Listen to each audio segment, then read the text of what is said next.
Without a red shirt. Congratulations. Nice to see you again. Thank you, thank you. Cheers. I dressed a bit smarter today. Normally I'm in a suit on the picture. Normally I'm in a red t-shirt. I thought I'd start this a bit like Alcoholics Anonymous. My name is Daniel Disney and I love sales. Like most of you here today, sales is my genuine passion, and what I wanted to talk about today I thought was in line of the conference is the journey of mistakes we make as salespeople, as entrepreneurs. And sometimes those mistakes can make us, define us, or hold us back. So I'm going to do something a bit different. Normally I'm up here giving tips on LinkedIn and social selling, and trust me, there are some of those in here today as well. But today I thought I'd share some of my stories throughout my career in sales and my career as an entrepreneur, and highlight and share some of my mistakes, the lessons I learned from them, and hopefully the tips and tricks you'll be able to take away from this. So as you can see, my name is Daniel Disney. No, I'm not related to Walt Disney. Before anyone comes and asks me at some point today, I don't blame you for thinking it. I am a LinkedIn and social selling trainer, speaker, and author. I've written and published 3 books. I'm the founder and owner of a page called The Daily Sales, which is LinkedIn's most popular sales community. And this year I was named by LinkedIn and Salesforce as one of the top sales influencers. All lovely stuff. Lots of things achieved throughout an extensive sales and social selling career.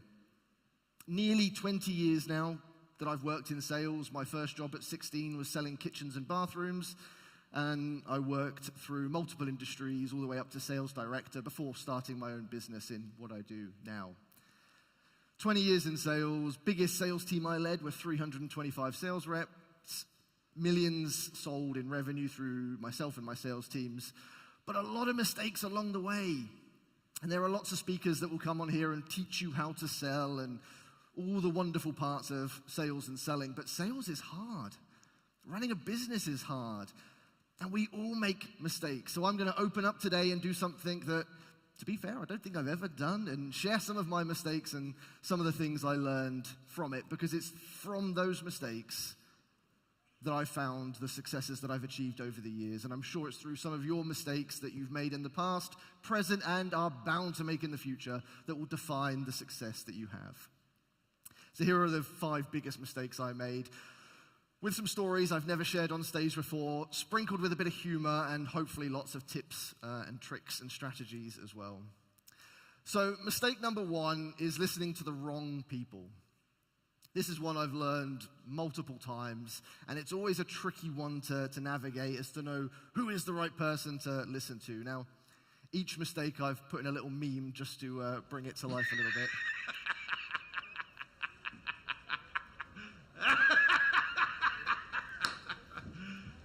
Are you serious? So I'm sure we've all had it when someone from a different department or someone who works in a different career comes and gives you sales advice when you, the salesperson, probably know it better. Now, I once got probably the most brutal piece of advice given to me that massively changed and shaped my career. So let me just set the scene. I was a sales director, big corporate job, very well paid, very comfortable, but I wanted to go out there and become a sales trainer. That was my initial plan for going self-employed, was to become a sales trainer. My page on LinkedIn, The Daily Sales, was at about 100,000 followers, so I had an audience. And as someone who had worked in sales for 15 years at that point, led hundreds of salespeople, trained cold calling, emails, pitching, I thought I would be a good sales trainer. So I spoke to a friend of mine, a sort of leading keynote speaker in the UK, and I shared this dream. I said, I think I'm going to do it. I think I'm going to jump in there. I'm going to become a sales trainer. And he said, Dan, I'm going to be honest with you. If I was a company, if I was a sales director of a company, and I was looking for a sales trainer, there are 50 people on that list I would look to before I came to you. Now that's quite harsh feedback to receive, but I took it. But he continued. He said, but if I was going to hire a LinkedIn or social selling trainer, you're top of that list.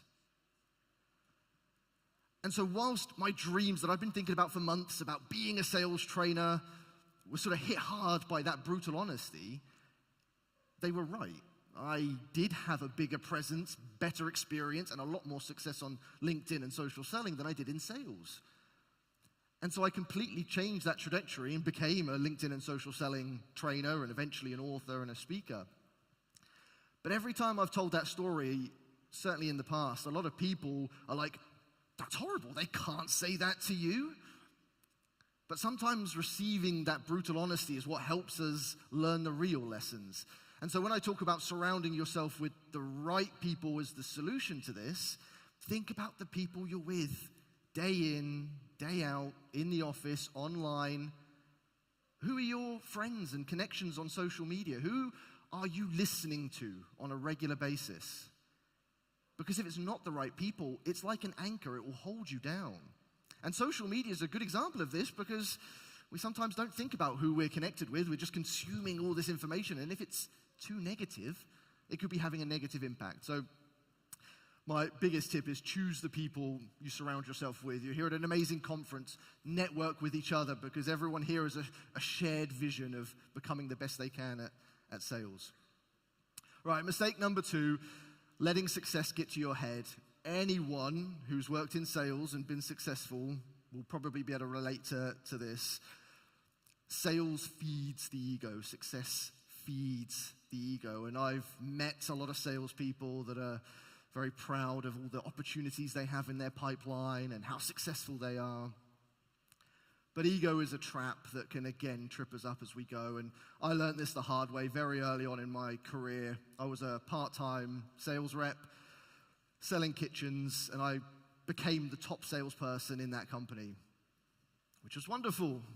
But I thought I was king. I thought I was bigger and more important than my manager, than anyone else in there. And it came to life in one of the most excruciating memories I have of me arriving 20 minutes late to work. This was in an open shop floor, so customers walking around. I cycled in, put my bike down. I'm in shorts and a t-shirt. And I got dressed. The manager came up to me, told me off for being late. I said, I don't care.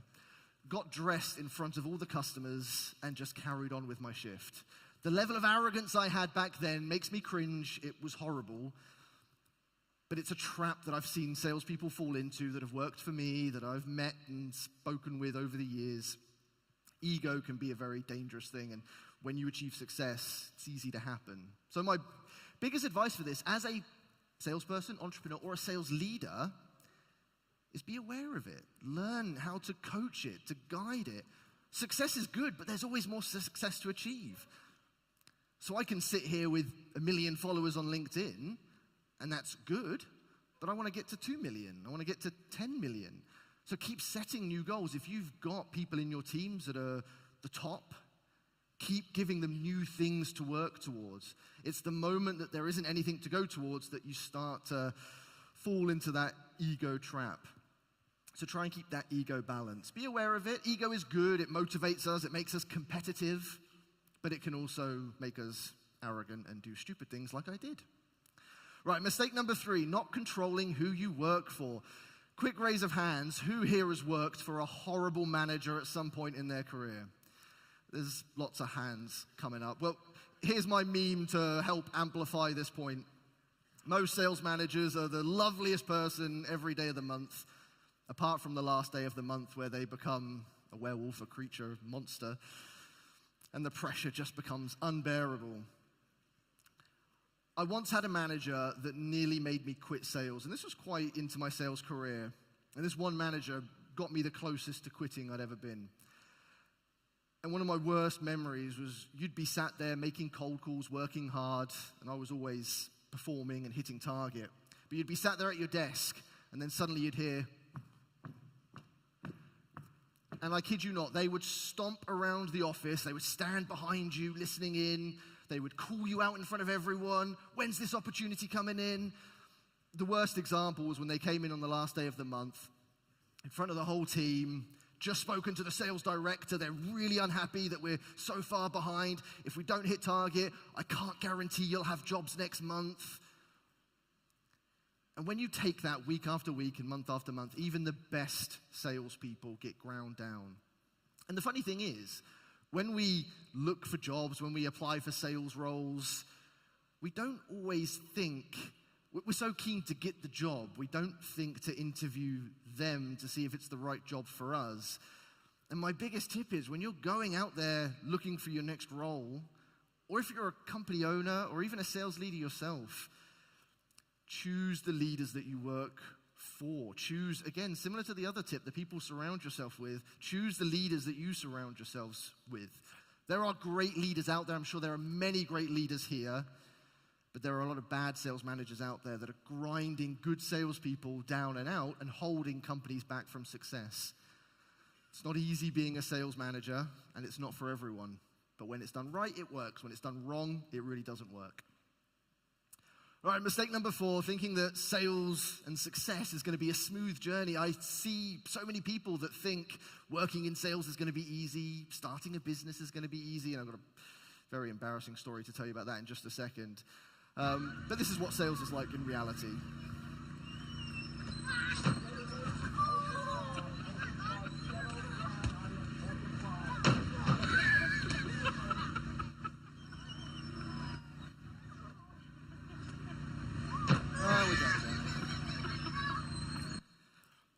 That is sales. Sales is a roller coaster. We keep getting up and we keep getting knocked down, whether it's objections or rejections or challenges.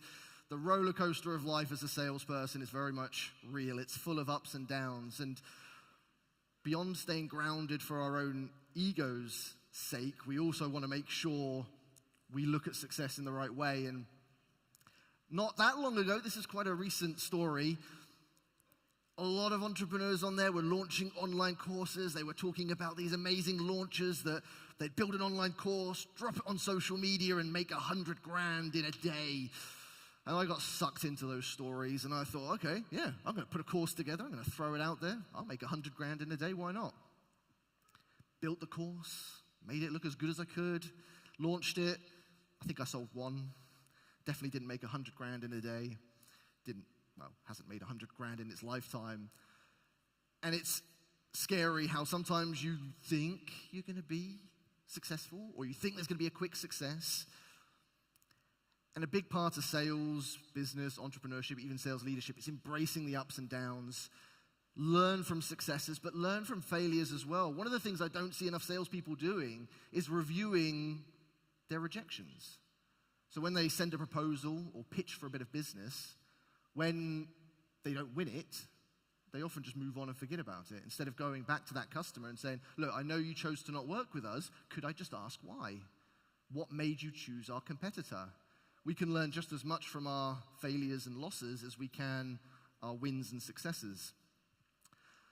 So embracing the roller coaster of sales that it is, but also making sure we acknowledge the good and the bad to learn from it and improve as much as we can. Right, the last mistake I'll share, and this one's going to bring in the LinkedIn and social selling tips. For any company out there relying on marketing to leverage LinkedIn, LinkedIn is a beast of a platform. It's just passed 1 billion members.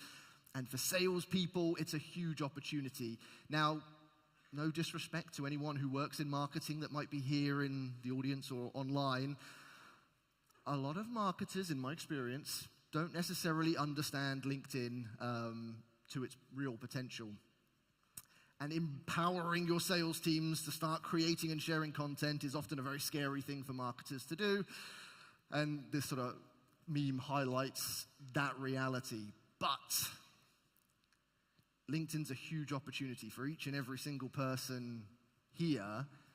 And if you haven't started posting on it yet, I just want to talk about the fear, because I've never been a social media person. Before using LinkedIn, there's no social media history of me. I was just a salesperson who enjoyed working hard on my career.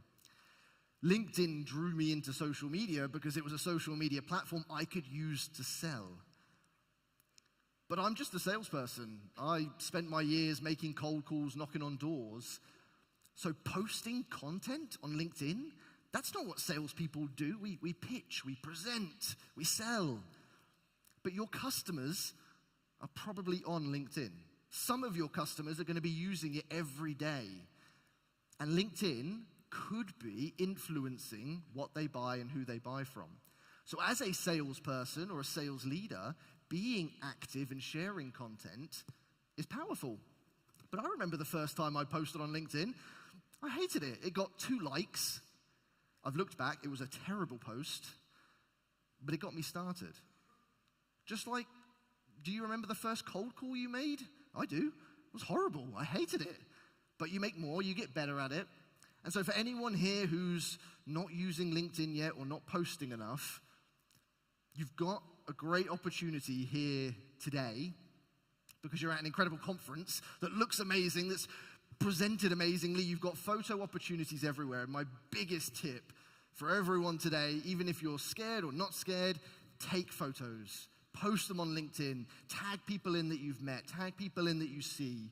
Take videos. Use this conference as the bridge to get you that little bit more active on LinkedIn. Connect with each other.